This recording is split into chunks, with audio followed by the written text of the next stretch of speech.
diumumkan dilaksanakan babak final ini pada tanggal 10. Jadi juga harus saya undur. Maka saya bilang sama Pak Sultan Saragih, ya sudah kalau memang bisa dibuat di tanggal 15 hari Minggu, saya siap hadir dari Medan. Itulah makanya pada acara hari ini digelar di siang menjelang sore ini.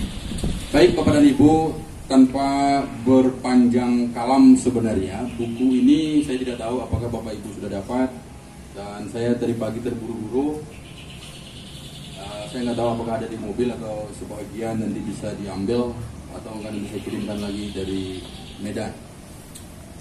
Buku ini sebenarnya adalah bentuk daripada keprihatinan saya sebenarnya ketika ini melihat seperti apa bangunan-bangunan bersejarah di kota Siantar.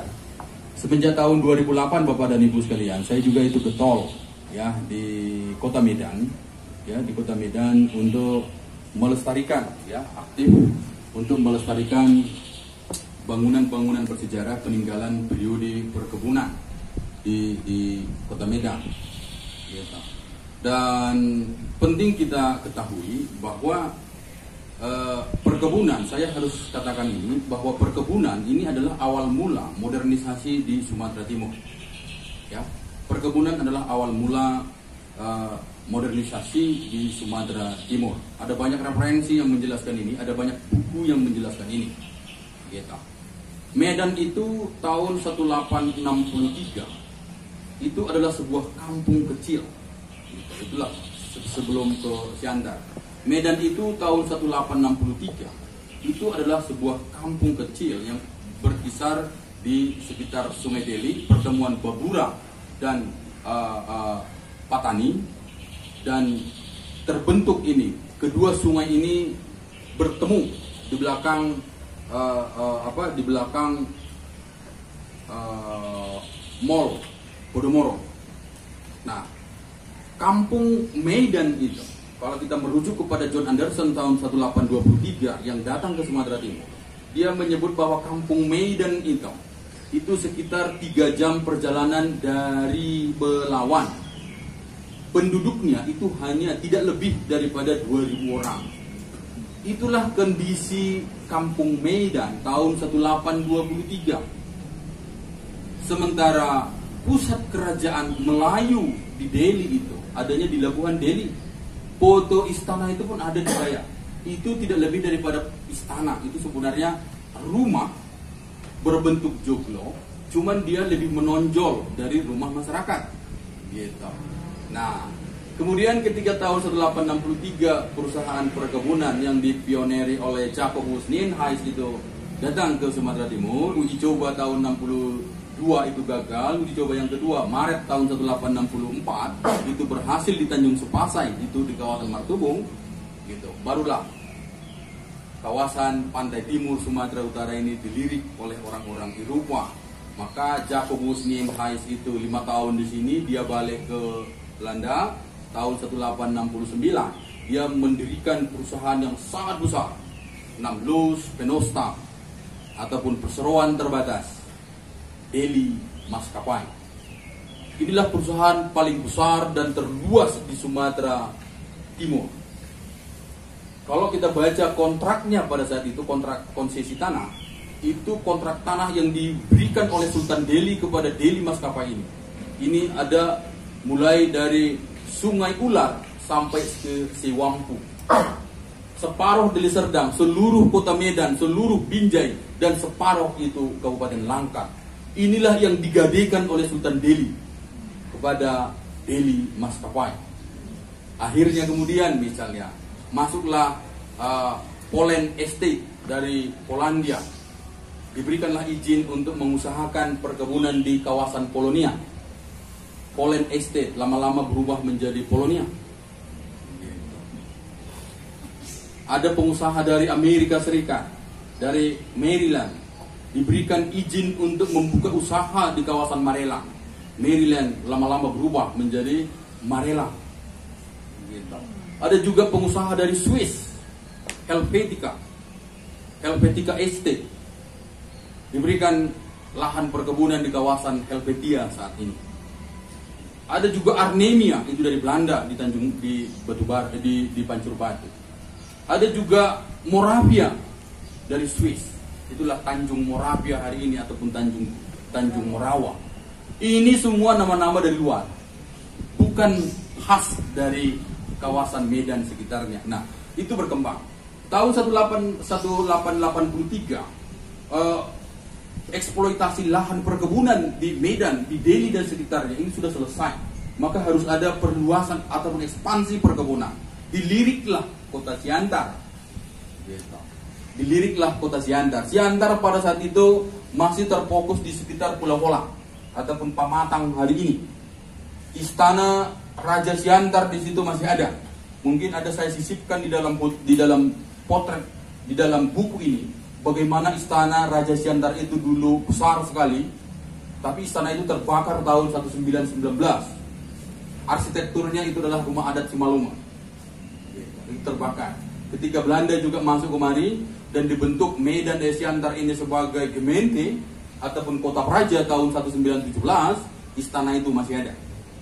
Tapi tahun 1919 itu istana itu terbakar, disebut terbakar, dan digantilah itu menjadi Pasanggerahan yang hari ini masih berdiri di kawasan Pamatang. Sedangkan itu Pasanggerahan itu adalah kantornya Raja Siantar. Sedangkan kalau kita masuk ke Pamatang, di sebelah kanan ada bangunan warna kuning, itu adalah rumah Raja Siantar. Gitu. Bangunan itu sudah kubak kapi hari ini. Gitu. Pabrik es itu juga adalah bagian daripada lokasi Kerajaan Siantar, istana Kerajaan Siantar. Juga kolam renang gitu. Ya. Ini di dalam peta pengembangan kota Siantar tahun 1938 itu disebut sebagai Jal Bestor.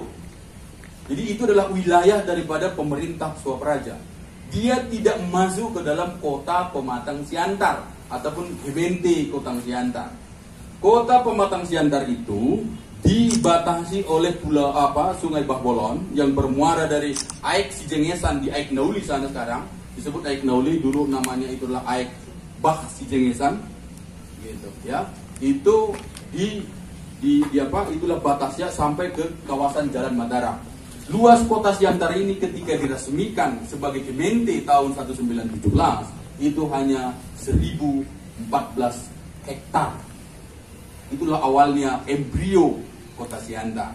Nah, tahun awal tahun 1900 kota Siantar ini sesuai dengan hasil penyelidikan ahli-ahli tanah pada saat itu cocok untuk perkawinan sawit, teh, dan karet. Gitu. Tapi pada saat itu Raja Siantar Sang Nawaludamani itu tidak mau berdamai dengan pemerintah kolonial. Dibujuk tidak mau dia berdamai dengan pemerintah kolonial. Akhirnya salah satu cara lain untuk menyingkirkan beliau ini adalah ditangkap tahun 1904, sempat dipenjara di Batubara, sempat dipenjara Sukamulia di Medan, dan diadili di Medan. Hasil keputusan pada Juli tahun 1906 dia harus diasingkan ke Bengkalis. Akhirnya dia diasingkan tahun 1907 ke Bengkalis dan meninggal. Sang Nawalu itu meninggal dalam usia muda, hanya 44 tahun. Gitu. Dan sampai hari ini makamnya itu ada di Bengkalis. Ya, saya juga sudah 2 kali berupaya untuk menjebolkan kawan ini jadi pahlawan nasional, tapi keberuntungan belum berpihak di kita, gitu. Akhirnya gagal.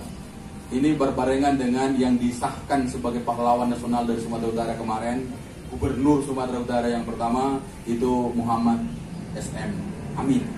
Duluan itu Sang Nawalu pertama itu ditolak karena ada revisi sedikit. Karena itu berbarengan dengan diusulnya juga dari Kabupaten Simalungun Ronda Kain Saragi sebagai calon pahlawan nasional. Nah, dan akhirnya itu gagal dan diusulkan juga tahun 2018 kemarin, tapi tidak ada. Dia sudah lolos di Kementerian Sosial dari Panitia 17, yang tinggal adalah melobi Panitia 9. Itu adalah lingkaran utamanya Pak Jokowi, itu diketuai oleh Menhan sebenarnya.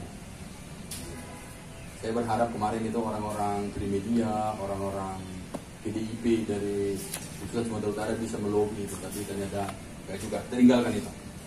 Nah, setelah itu misalnya ketika Sang Nawalu itu selesai dimakjulkan, maka berdirilah perusahaan perkebunan pertama di Siantar. Itu adalah teh 1907.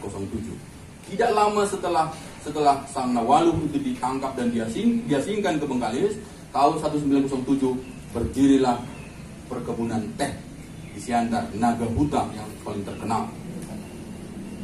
Ya, itu Naga Huta. Kemudian perusahaan yang mengelola perkebunan teh ini adalah Handelsvereniging Amsterdam, HVA. Inilah pemilik perusahaan perkebunan terbesar di Siantar.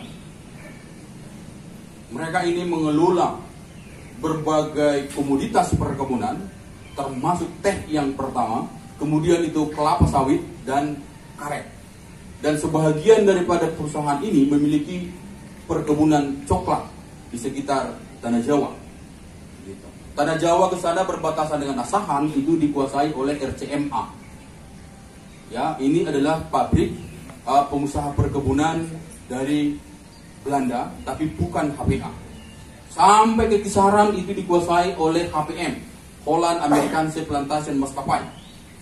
Inilah yang mendirikan rumah sakit Kartini hari ini yang ada di kisaran. Rumah sakit Katarina dulu namanya. Sekarang jadi Kartini di sekitar Bunut. Ya, di Siantar. Kemudian sejalan dengan itu semuanya, tahun 1917 ini diresmikan menjadi Gemeente Kota. 1912 ini ditetapkan menjadi Ibu Kota Ageling Simalungun, Ibu Kota Kabupaten Simalungun. Sebelumnya tahun 1907 sampai 1912 Ibu Kota Simalungun itu ada di Saribudolok. Tahun 1912 itu dipindahkan ke Siantar. Jadilah Siantar menjadi Ibu Kota Kabupaten Simalungun. 1917 itu diresmikan menjadi Gemeente ataupun Kota Praja, Kota Madia.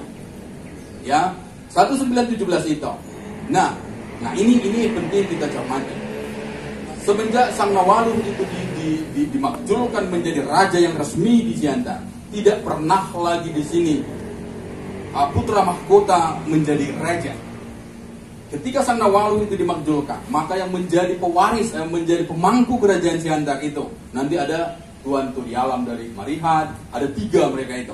Tahun 1916, sehubungan dengan rencana daripada pemerintah Belanda untuk menjadikan ini sebagai kota Madia, yang ketiganya ini dimakjulkan juga, diberhentikan. Diangkatlah anak daripada Sang Nawalu, tapi dari lain istri. Itulah Riah Kadim Waldemar Damanik. Gitu. Kenapa harus dibalikkan kembali ke Riah Waldemar Damanik? Gitu. Walaupun dia bukan putra mahkota sebagai raja, hanya dia yang berhak untuk menandatangani hibah, anugerah, pemberian 1014 hektar lahan Gemeente, lahan kerajaan Siantar menjadi lahan Gemeente.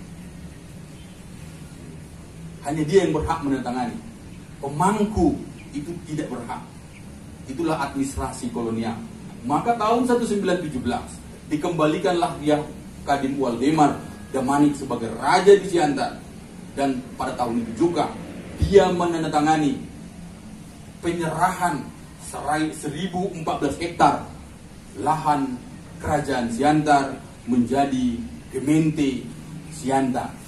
1923 Riah Kadim Waldemar Damanik itu diberhentikan oleh pemerintah kolonial dan diangkatlah pemangku yang lain, itu Sawadim Damanik, sampai tahun 1946 ketika revolusi sosial berkembang di Siantar.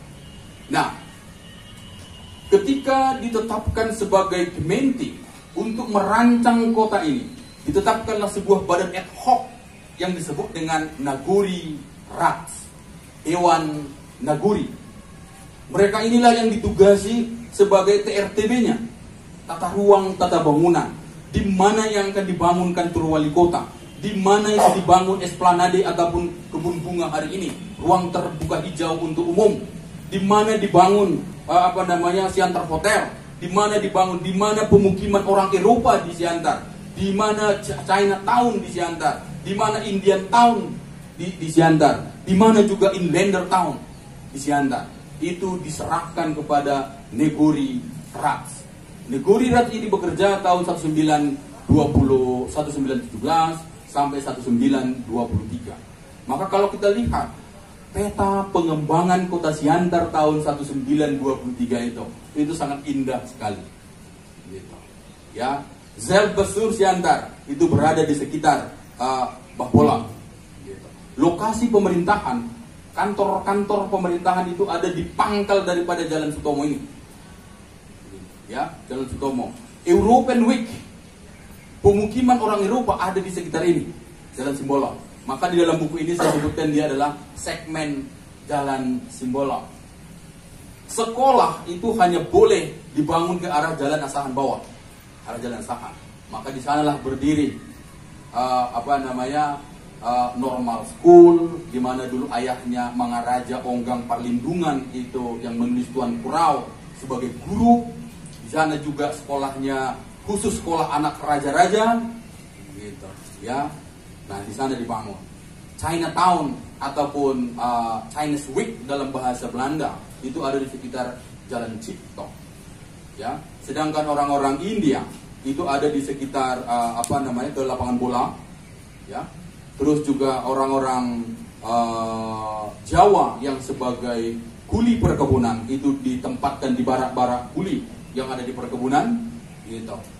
Kemudian ketika kota ini berkembang, maka lagi-lagi Belanda juga tidak ingin kekuatan pribumi ini menyatu, gitu, ya.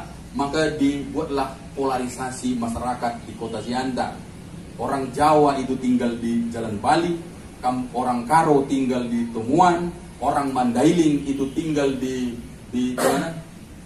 Di Banggalung, gitu. Orang Kristen pendatang dari utara itu tinggal di Kampung Kristen, gitu, ya. Orang-orang Toba juga yang belum menganut agama Kristen ditempatkan di Martoba, gitu. Orang Simalungun itu di BDB, gitu. Itu adalah upaya pemerintah kolonial untuk tidak mereka ini menyatu. Ketika ini menyatu, bisa mengganggu, ya, kondusivitas pemerintahan kolonial di Siantar. Maka dibuatlah batas-batas etnik dan batas-batas kultural. Nah, kemudian kita tinggalkan semacam flashback, barulah kita masuk ke dalam buku ini. Misalnya 1901 Kristen sudah mulai berkembang di Siantar. Berdirilah Protestan Kerk ataupun gereja Protestan yang sekarang menjadi gereja KBP di Jalan Gereja. Ya, ketika tahun 1927 misionaris Katolik itu berkembang dari Siantar, dari Haranggaol masuk ke Siantar, berdirilah Katolik Kerk di Jalan Sibolga. Ya, sedangkan kantor wali kota itu memang tempatnya di situ. Kemarinnya itu adalah density kantor, ya, itu adalah dinas kependudukan.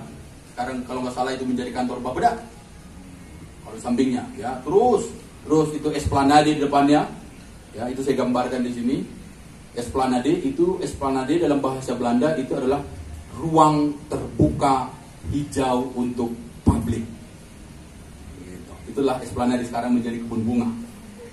Gitu, ya. Di seberang daripada esplanade itu adalah Hotel Siantar yang dibangun tahun 1925 milik pengusaha orang Swiss. Di sampingnya itu adalah Delhi Spurweg Station, kantor kereta api Delhi di sana, sama gudang-gudangnya. Di depan daripada station itu ada juga di situ kantor telepon and telegraph. Itu milik daripada perusahaan kereta api. Sekarang dikuasai oleh Telkom. Tidak jauh dari kantor Telkom itu, kita maju ke arah Jalan Sutomo ini. Di sana ada Simalungun International Club. sekarang menjadi Gedung Juang. Simalungun International Club itu adalah kantin, kafetaria, tempat menir, tempat planter dulu di akhir pekan untuk menikmati musik, membaca koran, dan menerima ataupun membalas surat ke Eropa. Itu adalah kalau dalam bahasa Inggris white solar. Jadi orang-orang kerah putih. Itulah elit di Siantar ini. Major ataupun Burgermeister, yaitu wali kota, pengusaha-pengusaha ada semua di situ. Terus di sebelah lapangan ada Malik, gitu. Di sana ada Ria Bioskop, ya, Ria Bioskop. Sedangkan di depan Gedung Juang itu dulu ada Oranje Bioskop. Oranje Bioskop itu adalah bioskop resmi Kerajaan Belanda. Sekarang itu kalau nggak salah jadi apa ya, Pak Sultan? Jadi studio atau apa ya? Center Plaza. Center Plaza. Center Plaza. Itu adalah Oranje Bioskop. Ya, hampir di seluruh Jalan Merdeka dan Sutomo Uju Pangkal ini adalah kantor-kantor pemerintahan. Kantor pos itu juga tempatnya dulu di situ. Saya punya fotonya di awal. Gitu. Barak polisi juga ada di situ. Barak militer itu ada di jalan apa? Yang sekarang di dekat Pabrik S. Yang sekarang menjadi apa? Gajah Brimob ya? PM. CPM. Gitu. BPM tangki minyak Batavia Petroleum Maskapai. Pertamina sekarang yang ada di Jalan Mataram. Di jalan dekat Kalam Kudus, di situ ada yang hari ini berdiri apa? Arca Kuan Im itu. Di sana pernah ada wihara bersejarah di sini, wihara Buddha yang pertama. Jadi tidak salah wihara itu berdiri di situ karena memang memiliki nuansa historis. Nah, ke arah jalan terus apa namanya? Ke bawah sana Jalan Merdeka ada namanya Siantar Central Market. Pusat pasar Siantar, Pajak Oras. Pajak itu dulu sebelum pun Belanda ada, itu sudah ada pasar tradisional milik daripada Raja Siantar. Raja Siantar memungut retribusi dari situ, siapa-siapa yang berjualan di situ. Termasuk kapal yang melintas, perahu-perahu yang melintas dari Babolon. Itu harus bayar pajak kepada Raja Siantar. Dari situlah dia dapat penghasilan. Ya, itu kemudian dimodernisasi, ditembok oleh pemerintah kolonial semenjak tahun 1925. Kita punya potretnya, kalau nggak salah ada juga dalam buku. Nah, tahun 1970-an, Pajak Horas warisan kolonial itu dibongkar, dimusnahkan, dan dibangunlah yang hari ini ada. Itu tahun 1970-an.